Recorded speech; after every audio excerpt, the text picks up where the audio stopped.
जय हिंद। 29 मई 2025 के daily current affairs को आइए पढ़ते हैं स्टैटिक जीके के साथ। कंटेंट आपका हिंदी इंग्लिश दोनों मीडियम में है।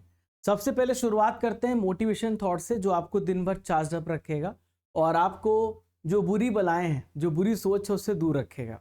देखिए यहाँ पे लिखा हुआ, fear kills more dreams than failure ever will. इसका ये मतलब होता है कि जो हमारे मन में डर होता है ना, वो हमारे सपनों को बर्बाद कर देता है। बिल्कुल बात सच है दोस्तों। कई बार ऐसा हुआ कि मेरे मन में कुछ सपनों को लेकर डर रहा, जबकि मुझे पता है कि उसका पोटेंशियल मेरे अंदर है, वो काबिलियत मेरे अंदर है। वो आपने सुना ना, डर के आगे जीत है, माउंटेन ड्यू आपने सुना होगा। तो अगर हम डरेंगे तो हम करेंगे कब? जिंदगी एक मिली है, हम फेल हो जाएंगे मंजूर है, पर हम ट्राई जरूर करेंगे, हम अटेम्प्ट जरूर करेंगे। ऐसा नहीं होगा कि हम प्रयास ही ना करें डर के मारे। हम हार जाएंगे, फेल हो जाएंगे, कोई बात नहीं, पर हम इसलिए नहीं कोई काम को पीछे छोड़ देंगे कि हम उससे डर रहे हैं। तो हमें उस काम को करना है, अटेम्प्ट करना है। आइए देखते हैं आज का सबसे पहला क्वेश्चन, जो आप सभी की स्क्रीन पर दिख रहा है। और ये प्रश्न है, पहला प्रश्न आप यहाँ पर देखिए। तो थोड़ा सा मैं इसे जूम आउट कर दूं, हल्का सा मुझे लग रहा है कि कट रहा है। ओके, चलिए तो आइए देखते हैं सबसे पहला क्वेश्चन, जो आप सभी की स्क्रीन पर दिख रहा है। भारत सरकार के द्वारा एक स्वदेशी 5वीं पीढ़ी के लड़ाकू विमान के विकास के लिए किस परियोजना को हाल ही में मंजूरी दी गई है? कौन सा प्रोजेक्ट अप्रूव किया गया गवर्नमेंट ऑफ इंडिया के द्वारा डेवलपमेंट के लिए इंडिजीनियस 5वीं जनरेशन का फाइटर एयरक्राफ्ट? तो देखिए यहाँ पर इसका जो सही आंसर हो जाएगा वो है एडवांस मीडियम कॉम्बैक्ट एयरक्राफ्ट। तो आप इसे कहेंगे AMCA, advance medium combat aircraft, AMCA। ये यहाँ पे आपको ध्यान में रखना है। ये 5वीं पीढ़ी का लड़ाकू विमान जो हम बना रहे हैं, हमने यहाँ पे ये प्रोजेक्ट, ये परियोजना स्टार्ट करी है। तो हमारे देश के जो डिफेंस मिनिस्टर हैं, रक्षा मंत्री हैं, वही ऐसे प्रोजेक्ट्स को अप्रूवल देते हैं। तो इन्होंने अभी रिसेंटली में उन्नत मध्यम लड़ाकू विमान कार्यक्रम को अभी रिसेंटली में एक्सिक्यूट किया है। ठीक है, ध्यान में रखिएगा, इसे बोलते हैं advance medium combat aircraft program. तो इसका उद्देश्य क्या होगा? 5th जनरेशन के लड़ाकू विमान बनाना, ताकि हम अपने आप को रक्षा के क्षेत्र में और मजबूत बनाएं। हम यहाँ पे अपने आप को और ज़्यादा डिफेंसिव बनाएंगे ताकि दुश्मन हमसे डरे। इसके अलावा दोस्तों, हम जब वेपन्स बनाएंगे, हथियार बनाएंगे, तो हम दूसरे देशों को बेच भी सकते हैं, जिससे हमारी इकोनॉमी भी बूस्ट होगी। तो 5th जनरेशन का फाइटर एयरक्राफ्ट हम खुद बना रहे हैं, हम दूसरे देशों पर निर्भर नहीं रहेंगे। यहाँ पर हमारे देश की सरकार का ये विजन है। तो ये जो हमारे भारत में वेपन्स बनाए जाते हैं, हथियार बनाए जाते हैं, एडवांस सिस्टम बनाए, DRDO के द्वारा बनाया जाता है। तो DRDO का एरोनॉटिकल डेवलपमेंट एजेंसी है, एक यूनिट है जिसे ADA बोलते हैं। तो ये यहाँ पे 5th जनरेशन के लड़ाकू विमान को डिजाइन करेगी।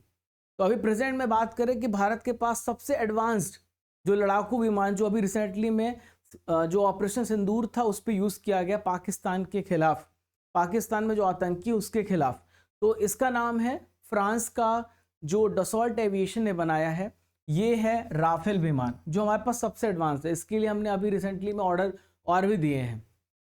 तो सबसे एडवांस्ड है ये। तो हमको दूसरे देशों पे क्यों डिपेंड रहना पड़े जब हम खुद बना सकते हैं? तो इसी को ध्यान में रखते हुए अभी यहाँ पर इस प्रोजेक्ट को अप्रूवल मिला है। तो ये 4.5 जनरेशन का लड़ाकू विमान, हम इससे और भी ज़्यादा एडवांस बनाएंगे। तो 5वीं पीढ़ी के विमान में कौन कौन से फीचर्स होंगे, आइए जानते हैं। सबसे पहले इसे ट्रैक करना मुश्किल होगा, it is very difficult to track. दुश्मन ट्रैक नहीं कर पाएगा, तो वो राफेल या फिर इसने एडवांस्ड जो एयरक्राफ्ट है उसको मार कैसे गिराएगा?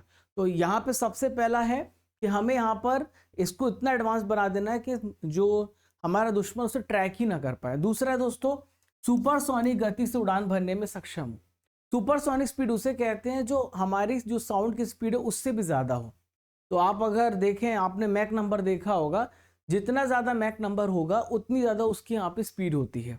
तो मैक अगर 5 से ज़्यादा तो हाइपरसोनिक होता है, सुपरसोनिक 1 से ज़्यादा होता है, और ट्रांससोनिक मैक 1 होता है, और सबसोनिक 1.0 से, जो कि साउंड से कम होता है। इसको निकालने के लिए speed of object upon speed of sound करेंगे तो आपको मैक नंबर मिल जाएगा। ये एक मैथमेटिकल फॉर्मूला है। अब दोस्तों यहाँ पर एक और फीचर है, आपको जानना है। तो ये हवा से हवा और हवा से ज़मीन दोनों प्रकार के लक्ष्यों को टारगेट करने में सक्षम होते हैं 5th जनरेशन के जो यहाँ पर एयरक्राफ्ट्स होते हैं। तो हम बात कर लेते हैं कि कितने देशों के पास 5th जनरेशन के लड़ाकू विमान है। तो अमेरिका के पास है, चाइना के पास है, रशिया के पास है। तो अमेरिका के पास F-22 रैप्टर है और F-35 लाइटनिंग सेकंड है। चाइना के पास G-20 माइटी ड्रैगन है और रशिया के पास Su-57 है। तो ये आपको ध्यान में रखना है, ठीक है। आइए देखते हैं प्रश्न नंबर 2। ये काफी अच्छा क्वेश्चन है दोस्तों। हाल ही में किस संस्था ने स्कूलों में शुगर बोर्ड बनाने का निर्देश दिया है? तो यहाँ पर CBSE central board of secondary education ने यहाँ पर शुगर बोर्ड बनाने का इंस्ट्रक्शन दिया है। अब इस शुगर बोर्ड क्यों बनाया गया आइए जानते। देखिए दोस्तों, आजकल आप देखें जो स्टूडेंट्स हैं, जो बच्चे हैं, उसमें शुगर की जो सेवन है, शुगर का जो कंजप्शन है बहुत ज़्यादा हो रहा है, बहुत ज़्यादा मीठा खा रहे हैं। तो मीठा खाने से बहुत प्रकार की बीमारियां होती हैं। तो CBSE ने अभी रिसेंटली में घोषणा करी कि 24,000 से ज़्यादा जो स्कूल हैं वहाँ पर शुगर बोर्ड स्थापित करने का डायरेक्शन दिया है, ताकि जो स्टूडेंट हैं वो चीनी का सेवन कम करें और यहाँ पे स्टूडेंट्स को अवेयर किया जा सके अगर आप चीनी खाते हैं तो आपको कौन कौन से हेल्थ रिस्क हो सकते हैं अगर आप ज़्यादा शुगर इनटेक करते हैं। तो अभी रिसेंटली में स्टडी किया गया और इसमें ये पता चला है कि जो डेली का जो दैनिक कंजप्शन है वो 13 से 15% चीनी से आ रहा है, जो बहुत ज़्यादा है, और जबकि होना चाहिए ये 5%। तो हम बहुत ज़्यादा कंज्यूम कर रहे हैं। तो आप सभी को भी चीनी आज ही छोड़ देना चाहिए। इससे आपके लाइफ में बहुत सारा चेंज आएगा जब आपकी बॉडी में चेंज आएगा, ठीक है। तो हम बात कर लेते हैं CBSE के बारे में। तो CBSE को हम कहते हैं central board of secondary education, जो 1962 में एस्टेब्लिश किया गया। हेडक्वार्टर न्यू दिल्ली में है और हमारी जो मिनिस्टर ऑफ एजुकेशन है, तो भारत सरकार ministry of education, Dharmendra Pradhan अभी वर्तमान में इसके मिनिस्टर हैं। तो अभी इसके CBSE के प्रमुख राहुल सिंह हैं। तो ये CBSE के बारे में आप यहाँ पे जान रहे हैं। तो CBSE ने रिसेंटली में दुबई UAE में अपना एक नया कैंपस यहाँ पे खोला है। फॉरेन में CBSE से 240 से ज़्यादा स्कूल जो एफिलिएटेड जो फॉरेन में भी चल रहे हैं। दोस्तों, आप सभी इस क्लास की अगर PDF चाहते हैं तो आप सभी स्टडी कर एप्लीकेशन को डाउनलोड कर लीजिए और डाउनलोड करने के बाद आप डेली करंट अफेयर सेक्शन में जाइए जहां पर आपको इसकी PDF मिल जाएगी। और भी है टेस्ट सीरीज आप डेली दीजिए जहां पर आपकी रैंक भी पता चलेगी। और अर्जुन GS फाउंडेशन बैच, ये मंथली बैच, ये सब देख लीजिएगा। चैनल पर अगर आप पहली बार आए हैं तो ये कर लीजिए और PDF के लिए राजा गुप्ता करंट अफेयर ज्वाइन कर लीजिए। हमारा WhatsApp नंबर सेव कर लीजिए। क्वेश्चन नंबर 3 ये रहा, हाल ही में चर्चा में रहा ई-हंसा, ये क्या है? तो चर्चा में रहा ई-हंसा क्या है? तो ये इलेक्ट्रिक ट्रेनर विमान है। क्या है ये? इलेक्ट्रिक ट्रेनर विमान है। तो अभी यहाँ पर ई-हंसा जो है तैयार किया गया है। तो भारत सरकार जो है जितने भी पायलट हैं उनको ट्रेनिंग देगी। स्वदेशी इलेक्ट्रिक एयरक्राफ्ट यहाँ पे बना रही है। आप यहाँ पर देख सकते हैं डायरेक्शन दिया जा रहा है। तो ट्रेनिंग देने के लिए यहाँ पर इसे तैयार किया गया है। ये 2 सीटर है और यहाँ पर विमान council of scientific and industrial research, national aerospace laboratories, ये यहाँ पर इसे मिलकर के इसे डेवलप कर रहे हैं, ठीक है। तो ये आपको बेंगलुरु में देखने को मिलेगा इनका हेडक्वार्टर। तो ये यहाँ पे मिलकर के डेवलप कर रहे हैं। इसमें जो लगभग 2 करोड़ का कॉस्ट आएगा और जो कि हमारे पास जो हम दूसरे देशों को ऑर्डर देते हैं तो 50% ही सस्ता है, तो हमारे लिए फ़ायदेमंद है। तो इसका उद्देश्य क्या है दोस्तों? वो है अफोर्डेबल और eco friendly flight training facility प्रदान करना, ठीक है। सस्ती और पर्यावरण से संबंधित फ्लाइट ट्रेनिंग सुविधा प्रदान करना। अब दोस्तों, मैं आपको कुछ इंपॉर्टेंट करंट अफेयर्स पढ़ा रहा हूं जो कि डिफेंस से रिलेटेड है। रिसेंटली में दोस्तों भार्गवास्त्र का सफल परीक्षण किया गया। तो भारत ने ड्रोन हमलों से निपटने के लिए अपना एक इंडिजीनियस सिस्टम बनाया, भार्गवास्त्र। इसका भी परीक्षण किया गया है।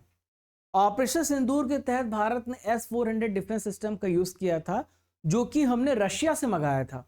तो इस डिफेंस सिस्टम ने जो पाकिस्तान की तरफ से ऐसे फुस्सी बम वाले जो ड्रोन थे वो यहाँ पे हवा में ही मार गिराए गए और वो हमारे भारत में नहीं गिरे।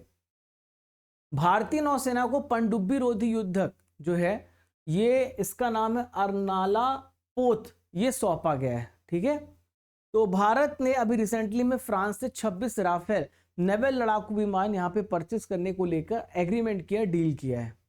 इसके अलावा दोस्तों तेजस MK1 प्रोटोटाइप जो है वो अस्त्र मिसाइल का यहाँ पे सफल परीक्षण किया गया है। ठीक है, तेजस MK1 का यूज करके अस्त्र मिसाइल का यहाँ पे क्या किया है, सक्सेसफुल इसकी टेस्टिंग की गई। आप यहाँ पर देख सकते हैं, यहाँ पे इसका परीक्षण किया जा रहा है। दोस्तों कल मैंने आपसे 3 प्रश्न पूछे थे जिसका आंसर आप सभी को कमेंट बॉक्स पे देना था। अब मैं वापस से आपसे 3 प्रश्न पूछूंगा जिसका आंसर आपको कमेंट बॉक्स पे देना है।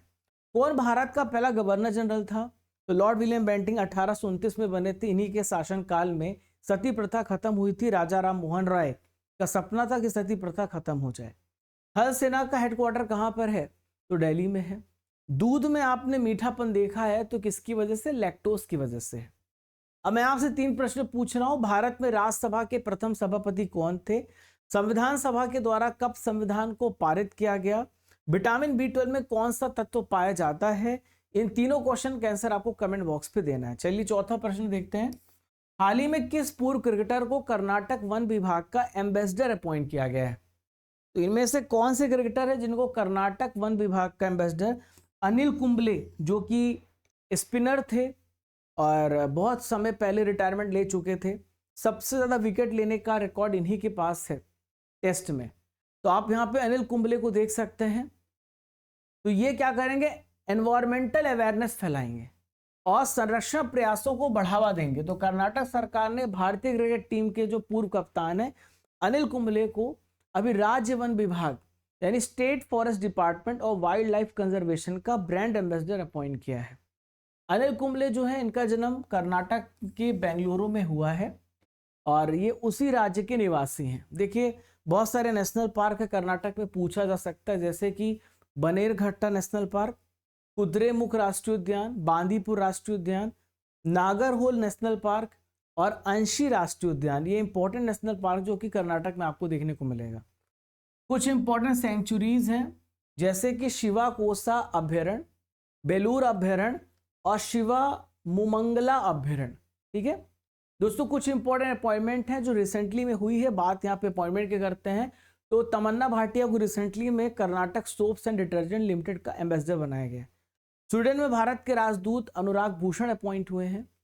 पीएम नरेंद्र मोदी की जो पर्सनल सेक्रेटरी निधि तिवारी बनी है। चल्ला श्रीनिवासलू सेट्टी ये SBI के चेयरमैन बने हैं और भारतीय बैंक संघ के भी चेयरमैन हैं। अजय सेठ हमारे नए फाइनेंस सेक्रेटरी हैं। पहली women law secretary Anju Rathi Rana है। सेबी के नए अध्यक्ष हैं तुहिन कांत पांडे, माधवीपुरी बूच के स्थान पर आए हैं। वी नारायण ये 11वें अध्यक्ष हैं, 11वें चेयरमैन इसरो के नए प्रमुख हैं। भुवनेश कुमार UIDAI के CEO हैं।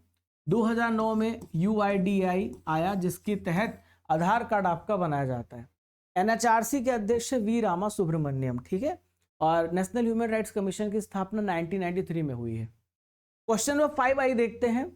अमेरिकन म्यूजिक अवार्ड है जिसे AMA कहते हैं, अभी ये प्राप्त करने वाली भारतीय मूल की पहली संगीतकार कौन बन गई हैं? First Indian origin musician to receive American music award. तो इनका क्या नाम है? तो देखें आप यहाँ पर, राजा कुमारी नाम है। क्या नाम इनका? राजा कुमारी नाम है, जिनको AMA अमेरिकन म्यूजिक अवार्ड दिया गया है। भारतीय मूल की पहली ये संगीतकार बन गई हैं। आप मेरे पीछे राजा कुमारी को देख सकते हैं। ये गायिका हैं, मतलब ये सिंगर है, सॉन्ग राइटर है और रैपर भी हैं। गायिका है, गीतकार भी हैं, सॉन्ग राइटर भी, सॉन्ग लिखती भी हैं, सिंगर भी हैं और रैपर भी हैं। राजा कुमारी ने अमेरिकन म्यूजिक अवार्ड यहाँ पे जीत लिया है। तो ये कंपटीशन कहाँ पे हुआ था? अमेरिका में लॉस एंजलिस में हुआ था। 51 नंबर का AMA अभी रिसेंटली में हुआ। तो Arkan league of legend season का इन्होंने गाना गाया था, रेनेगेड वी नेवर रन। इसके लिए इनको यहाँ पे अवार्ड दिया गया है। अमेरिकन म्यूजिक अवार्ड्स की बात करें तो 1973 में स्टार्ट हुआ है। इसमें इसका जो बहुत सारा उद्देश्य है, pop, rock, hip hop, country, इन सब के लिए यहाँ पे सम्मानित किया जाता है। अलग अलग सेगमेंट होते हैं म्यूजिक के और जो सिंगर इस पे काम करता है उनको अवार्ड दिया जाता है। कुछ अवार्ड्स रिसेंटली में दिए गए हैं, आइए उससे भी पढ़ लेते हैं। तो गुलजार जी को उर्दू भाषा के लिए, राम भद्राचार्य जी को संस्कृत भाषा के लिए 58 नंबर का ज्ञानपीठ अवार्ड मिला है।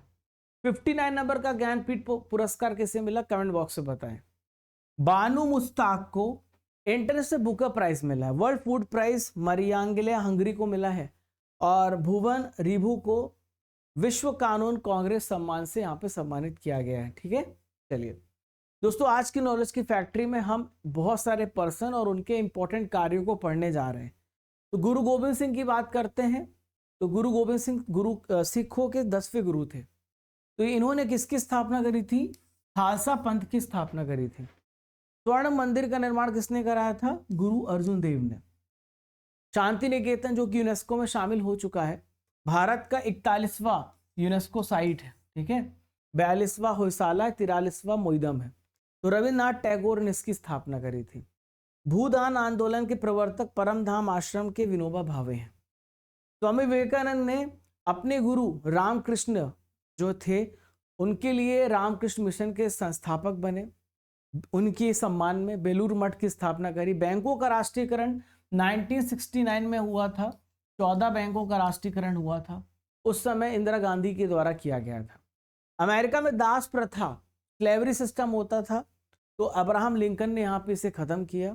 तो राज पार्टी की स्थापना 1923 में मोतीलाल नेहरू ने चित्तरंजन दास जी के साथ करी थी। चलिए अगला प्रश्न है, फॉर्मूला 2 रेस जीतने वाले सबसे पहले भारतीय ड्राइवर कौन बन गए हैं? पहले ड्राइवर जिन्होंने फॉर्मूला 2 रेस जीती, बहुत अच्छा क्वेश्चन है। तो कुश मैनी आप ध्यान में रखना, जिन्होंने फॉर्मूला 2 रेस जीता है। तो कुश मैनी मेरे पीछे आप देख सकते हैं, फॉर्मूला 2 रेस जीतने वाले सबसे पहले इंडियन बन गए हैं। तो ये इवेंट था, ये Monaco grand prix sprint race था। टीम थी डैम्स लुकास ऑयल। ठीक है, इनकी तो स्थान है मोनाको स्ट्रीट सर्किट जो कि मोनाको में है। तो कुश मैनी जो है BWT एल्पाइन F1 टीम के रिजर्व ड्राइवर हैं। ठीक है, स्पोर्ट्स करंट अफेयर्स की बात कर ले तो रिसेंटली में दोस्तों खेलो इंडिया बीच गेम्स खत्म हुआ और मणिपुर इस पे टॉप में था 14 मेडल के साथ। जो रूट सबसे तेज 13,000 टेस्ट रन बनाने वाले इंग्लैंड के क्रिकेटर हैं। ठीक है, नापोली फुटबॉल क्लब ने रिसेंटली में सीरिया खिताब जीता है। जेवलिन थ्रोअर शिवपाल सिंह पर दूसरी बार डोप टेस्ट में असफल रहे, तो इनके ऊपर 8 साल का बैन लगा दिया गया, इनका करियर खत्म हो गया। क्वेश्चन नंबर 7 आई देखते हैं आप सभी की स्क्रीन पर। 7वां प्रश्न, रेलवे नेटवर्क से जुड़ने वाली पूर्वोत्तर राज्य की चौथी राज्य राजधानी कौन सी बनी है? Which state capital has become the 4th state capital of north western state to connected by rail network? तो देखिए आइजॉल। ठीक है, मिजोरम की कैपिटल क्या है? आइजॉल। लगातार दोस्तों नॉर्थ ईस्ट स्टेट पे कनेक्टिविटी बढ़ाई जा रही ताकि वहां के लोगों को ट्रांसपोर्टेशन की सुविधा मिल सके, साथ ही साथ वो इधर उधर ट्रैवल भी कर सके, और जो नॉर्थ ईस्ट स्टेट का डेवलपमेंट रुका हुआ है उसको हम आगे बढ़ा सके। ठीक है, तो मिजोरम की कैपिटल है आइजॉल। ठीक है, आइजॉल जो है ये असम में है, और ईटानगर अरुणाचल प्रदेश में है, अरुणाचल प्रदेश की कैपिटल है। और यहाँ पर देखिए नाहरलागुन जो कि ईटानगर में है, इसके पास के में ही है। तो यहाँ पे भारतीय रेलवे नेटवर्क को जोड़ा गया है, और चौथी कैपिटल जो है मिजोरम यहाँ पे आपको ध्यान रखना बन गई है। तो पूर्वोत्तर के 4 अन्य राज्य हैं जो कि जुड़ चुके हैं। सिक्किम की कैपिटल गंगटोक, और मणिपुर की कैपिटल इम्फाल, और नागालैंड की कैपिटल कोहिमा है, मेघालय कैपिटल शिलोंग है। ये रेल नेटवर्क से अभी जो है ये ऐसे हैं जो हैं अभी बचे हुए हैं। बाकी जगह पर आप देखें तो यहाँ पे जुड़ चुके हैं। ठीक है, तो ये अभी यहाँ पे अछूते हैं, इनको भी जोड़ने का काम किया जा रहा है। ठीक है, तो आइजॉल को दोस्तों राष्ट्रीय रेल नेटवर्क से अभी जोड़ा गया है। इसमें 5021.35 करोड़ रुपए लगे हैं, और 51 किलोमीटर की एक लंबी बैराबी आप मेरे पीछे देख सकते हैं, बैराबी सौरांग रेल परियोजना है, यहाँ पे शुरू करी गई है। अब दोस्तों बात यहाँ पे करेंगे पूर्वोत्तर सीमांत रेलवे की, नॉर्थ ईस्ट फ्रंटियर रेलवे की। तो देखते हैं, इसको समझते हैं। तो भारतीय रेलवे ने अपने परिचालन को बढ़ाने के लिए 18 जोन में और 69 मंडलों में इसको बांटा गया है। उनमें से एक है पूर्वोत्तर सीमांत रेलवे जोन, जिसको 1958 में एस्टेब्लिश किया गया। तो इसमें 8 पूर्वोत्तर राज्य हैं जिनको आप कनेक्टिविटी दी जा रही, ट्रेन कनेक्टिविटी, और इसका हेडक्वार्टर आपको गुवाहाटी असम में देखने को मिलेगा। ठीक है, चलिए दोस्तों, आप सभी नए बच्चे हैं तो नए बच्चे आज ही अर्जुन जेस फाउंडेशन बैच को ज्वाइन करें, और 2 टाइम पे आपकी क्लास होती है, 1 से 2 और शाम को 5 से 6। तो अभी इंडियन ज्योग्राफी आप पढ़ रहे हैं, जाकर के डेमो भी देख सकते हैं, डेमो भी अवेलेबल है, और आप मैं ही पढ़ा रहा हूँ, 2 साल की वैलिडिटी है और 799 में आपको ये बैच मिलता है। आज ही एनरोल करें, आपको bilingual class, topic wise test, ये सब कुछ आपको मिलता है। एप्लीकेशन डाउनलोड करने के बाद कोर्सेस इन PDF में जाइएगा और 500 कूपन कोड यूज करिएगा, जहां पर आपको डिस्काउंट मिल जाएगा। सारे विषय आप मेरे साथ पढ़ेंगे 5 से 6-7 महीने में, ठीक है। क्वेश्चन नंबर 8 ये रहा, इंडिगो के चेयरमैन के रूप में हाल ही में किसे अपॉइंट किया गया, इंडिगो का चेयरमैन किसे बनाया गया है? तो इंडिगो का चेयरमैन आपसे पूछा जा रहा है, ये बनाया गया है विक्रम सिंह मेहता को। किसे बनाया गया? विक्रम सिंह मेहता को इंडिगो का चेयरमैन बनाया। देखिए, देश की सबसे बड़ी जो लार्जेस्ट एयरलाइन है वो है इंडिगो। तो इंडिगो ने विक्रम सिंह मेहता को अपना नया चेयरमैन अपॉइंट किया है और ये IAS ऑफिसर भी रह चुके हैं। तो विक्रम सिंह मेहता यहाँ पर जो पहले चेयरमैन थे वेंकट सुमंत्रन, इनके जगह पर आए हैं। He will replace former chairman Venkat Sumantran. तो इंडिगो के बारे में बात करें तो इंडिगो का पूरा फुल फॉर्म होता है इंटर ग्लोब एविएशन लिमिटेड। 2006 में इसे स्थापित किया गया, गुरुग्राम हरियाणा में हेडक्वार्टर है। गुरुग्राम हरियाणा में दोस्तों इंटरसेल सोलर अलियांस का भी हेडक्वार्टर है। राहुल भाटिया, राकेश गंगवाल ने दोनों ने मिलकर के इसकी स्थापना करी है। बहुत ही सस्ती ये यहाँ पर प्रोवाइड करते हैं आपको जो हवाई यात्रा है।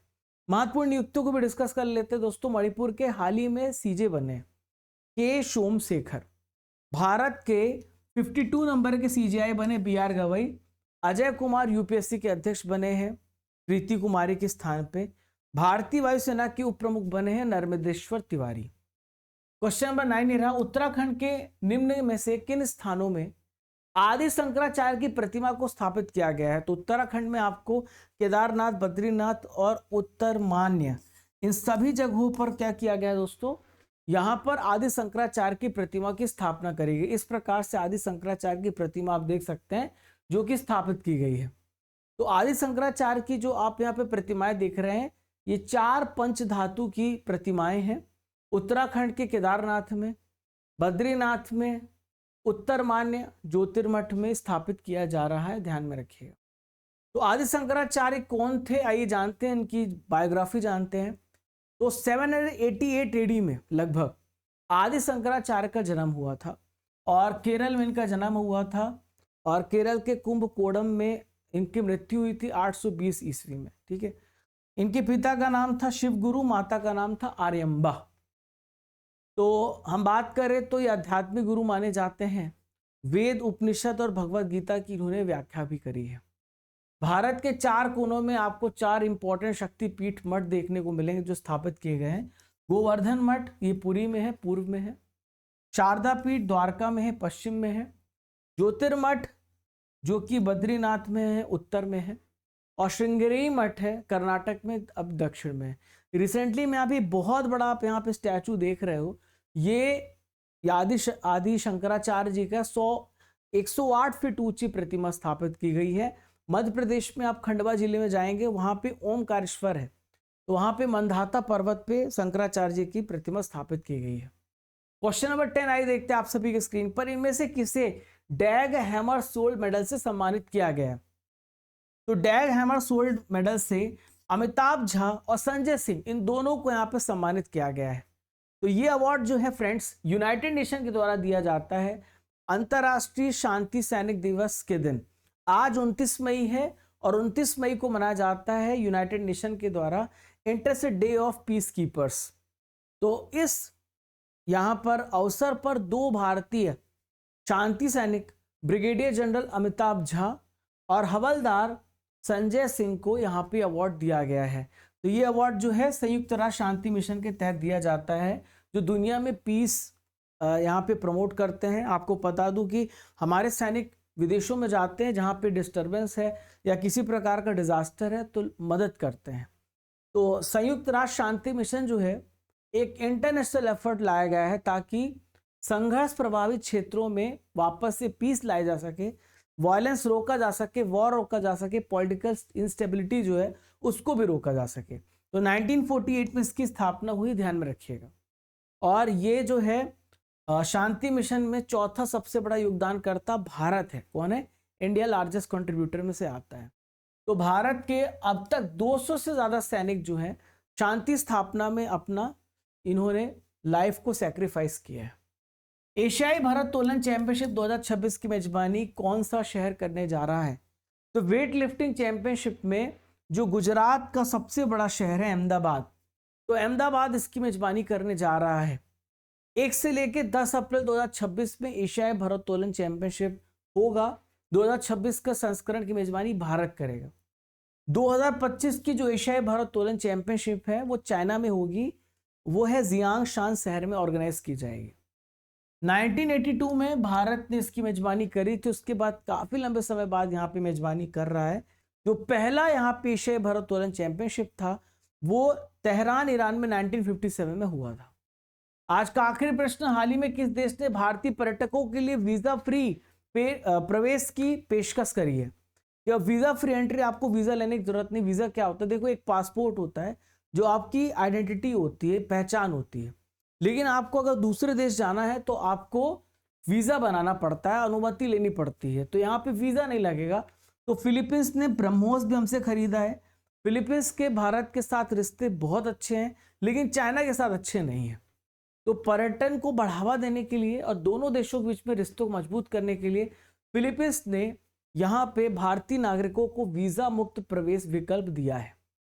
तो 14 दिन का वीजा मुक्त आपको प्रवेश मिलेगा। आप हवाई अड्डों के मार्ग से, बंदरगाह के मार्ग से, क्रूज टर्मिनल के माध्यम से आप फिलीपींस में प्रवेश कर सकते हैं। फिलीपींस कहाँ पर है? तो भारत के रिस्पेक्ट में साउथ जो है, साउथ आप देखेंगे तो ईस्ट में है। और ठीक बात करें इंडोनेशिया के ऊपर मलेशिया के ऊपर आपको फिलीपींस देखने को मिलेगा। तो फिलीपींस की कैपिटल मनीला है और 1967 में एडीबी की स्थापना यहीं पर हुई है। बोंग मार्कोस प्रेसिडेंट है। फिलीपीन पेसो यहाँ की करेंसी है। दोस्तों, 12 इंपॉर्टेंट करंट अफेयर्स आप सभी ने बहुत ही डिटेल से पढ़ा। अब बारी यहाँ पे ट्रिपल आर की, जहां पे पुराने महीनों के करंट अफेयर्स का रिवीजन करेंगे। अप्रैल का करेंगे रिवीजन। तो भारतीय वायुसेना के उप प्रमुख कौन बने हैं? नर्मदेश्वर तिवारी बने। कौन बने? नर्मदेश्वर तिवारी।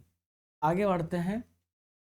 आईपीएल के इतिहास में सबसे तेज शतक लगाने वाले भारतीय क्रिकेटर कौन बन गए हैं? तो ये हैं वैभव सूर्यवंशी। ठीक है। किस राज्य में 2100 करोड़ रुपए के पीएम मित्रा टेक्सटाइल पार्क को मंजूरी मिली है? तो ये मध्य प्रदेश में पार्क को मंजूरी मिली है। हिंद महासागर पोत सागर मिशन के तहत आईएनएस सुनैना ने किस देश का दौरा किया है? तो मोजाम्बिक का दौरा किया है। किस राज्य केंद्र शासित प्रदेश में वरिष्ठ नागरिकों के लिए 10 लाख रुपए का फ्री में स्वास्थ्य बीमा शुरू किया गया है? तो दिल्ली में शुरू किया गया है। प्यारे साथियों, 28 मई के करंट अफेयर्स को डिस्कस करेंगे। जो करंट अफेयर्स कल आप सभी ने पढ़े, आइए देखते हैं। कामिरीदा शेरपा का संबंध किस देश से है? जो माउंट एवरेस्ट पर 31 बार चढ़ाई कर चुके हैं, तो इनका रिलेशन नेपाल से है। पीएम मोदी ने भारतीय रेलवे के लोकोमोटिव मैन्युफैक्चरिंग वर्कशॉप का उद्घाटन किस राज्य में किया है? ठीक है, आपसे पूछा जा रहा है किस राज्य में किया है।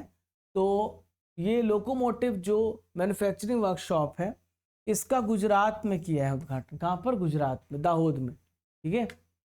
भारतीय पैरा एथलीट महेंद्र गुर्जर ने F42 भाला फेंक करके कितनी दूरी का भाला फेंक कर वर्ल्ड रिकॉर्ड बनाया? 61.17 मीटर का। राहवीर योजना किस राज्य में शुरू की गई है? तो राहवीर योजना मध्य प्रदेश में स्टार्ट किया गया है। इसमें अगर आप किसी भी घायल व्यक्ति को बचाते हैं, उसको हॉस्पिटल लेके जाते हैं टाइम से, तो आपको इसमें 25,000 रुपए का राशि मिलेगा। गूगल के द्वारा लॉन्च किया गया गूगल बीम क्या है? तो ये वीडियो कॉन्फ्रेंसिंग प्लेटफॉर्म है। ठीक है। हाल ही में जारी की गई रिपोर्ट के अनुसार एमएसएमई सेक्टर भारत की जीडीपी में कितना योगदान देता है? तो 29% यहाँ पे योगदान है। ठीक है। 78वीं स्वास्थ्य सभा 2025 के दौरान कितने अफ्रीकी देशों ने कालाजार को खत्म करने के लिए समझौता किया है? 6 कंट्रीज ने समझौता किया है। हाल ही में स्वदेशी भारत पूर्वानुमान प्रणाली को किसने लॉन्च किया है? तो इसे यहाँ पर डॉक्टर जितेंद्र सिंह ने लॉन्च किया, जो भारत के अर्थ एंड साइंस मिनिस्टर है। ठीक है।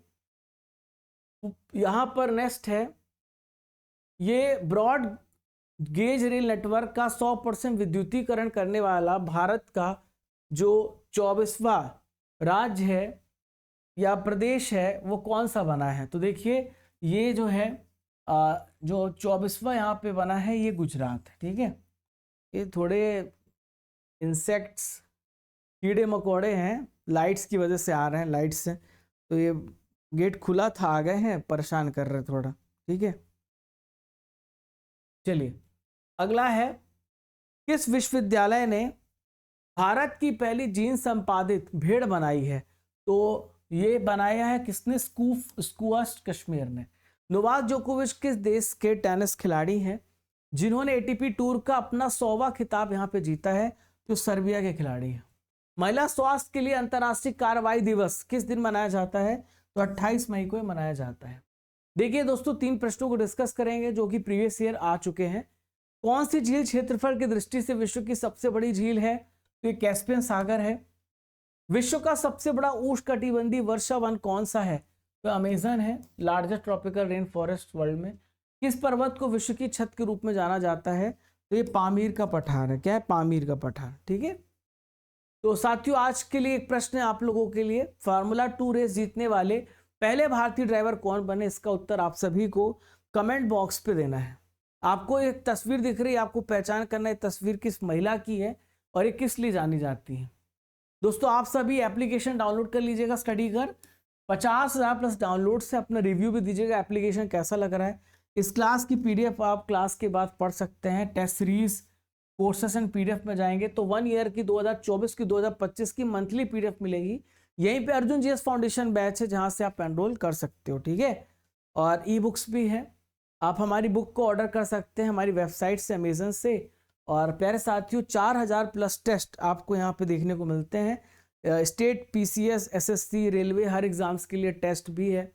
आप जा करके डाउनलोड करिएगा, आप एप्लीकेशन को चेक करिएगा जहाँ पर आपको बहुत सारी स्पेशल ई बुक्स भी मिलेंगी। और प्यारे साथियों Raja Gupta current affair telegram channel को ज्वाइन करिएगा। चैनल पर पहली बार आए हैं तो don't forget to subscribe, like and share. और साथियों मंथली ई बुक्स को भी आप यहाँ से एनरोल कर सकते हैं। तो मिलते हैं अगले इंपॉर्टेंट लेक्चर में, आप सभी पढ़ते रहिए। कल हिस्ट्री का यहाँ पे 1000 क्वेश्चन का मैराथन डाला था, आप उसे देख लेना। और साथियों शाम को भी स्पेशल वीडियो आपका आएगा मंथली करंट अफेयर्स का, तो आज मंथली करंट अफेयर्स पढ़ेंगे, रेडी रहना। ठीक है, जय हिंद, जय भारत। खुश रहिए, मुस्कुराते रहिए, जब तक तोड़ेंगे नहीं तब तक छोड़ेंगे नहीं। Bye bye.